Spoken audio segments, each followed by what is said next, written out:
Well, we are really close to almost the halfway point of the year, and this is a great time for you to check in on your goals. So what goals did you set for yourself at the beginning of the year, and how are you tracking on those goals? So presumably, since we're halfway through the year, you should be halfway through your goals, unless you know for sure that you had some goals that were going to fall in the second half of the year, maybe the last quarter of the year.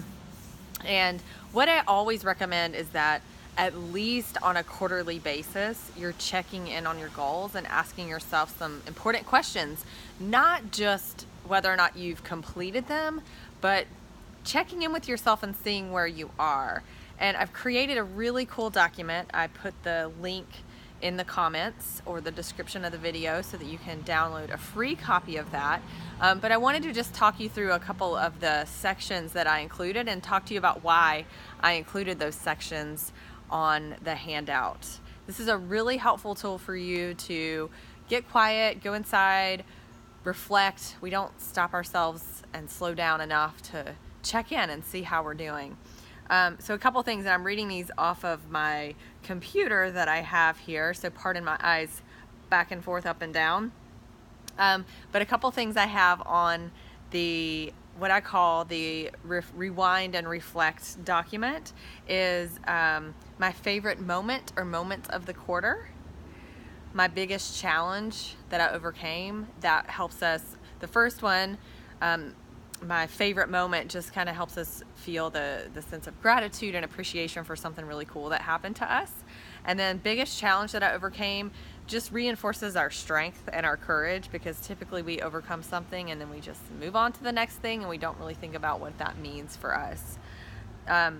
Probably my favorite thing on this whole sheet is the new things that I learned, because I feel like no matter what we're achieving, as long as we're learning, we're growing. And in my purview, if you're not growing, you're dying. New things I tried is the next one, and goals I completed and or made progress towards. So if you had a annual goal, these would be just some steps that you took, achievements that you had that are milestones towards that goal. Things added to my bucket list. I'm a big fan of having a bucket list and having at least 100 items on that bucket list. So it's hard to come up with that all at once. So if you do it gradually, then it makes it a little bit more doable, and you tend to think of more creative things that way as well. I'm most grateful for, I'm a big fan of gratitude. It keeps us grounded and makes us remember how fortunate we are to be, do, and have what we have right now.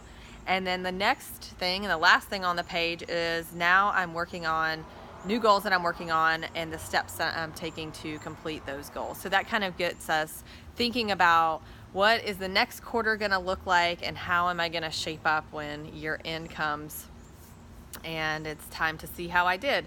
Another thing I like to say is this is a really good time to check in on your goals, because sometimes your goals aren't aligned with where you are anymore. Something has shifted, something has changed. I would say that is fine if that happens to maybe 20 to 25% of your goals. If it's happening with all your goals, then you're probably not doing a great job of setting them from the get-go, or you're just chickening out. So you got to check in with yourself and make sure that you're not giving up too easily on your goals. But if there's some goals that you just need to discard, now is the time to do that. I personally had a very aggressive goal for practicing yoga this year, and I just realized with other priorities I have, it's probably not going to happen. So instead of 75 yoga workouts this year, I've actually changed it to 2 runs and 1 yoga a week. And if I get those things in, then I tend to feel pretty energized and pretty good about my life. So link is in the description or in the comments. And if you have any further questions, definitely feel free to reach out to me via email. Find me and follow me on Instagram and on Facebook. It's at Adair Cates, at First Lead You, and at the Summit X.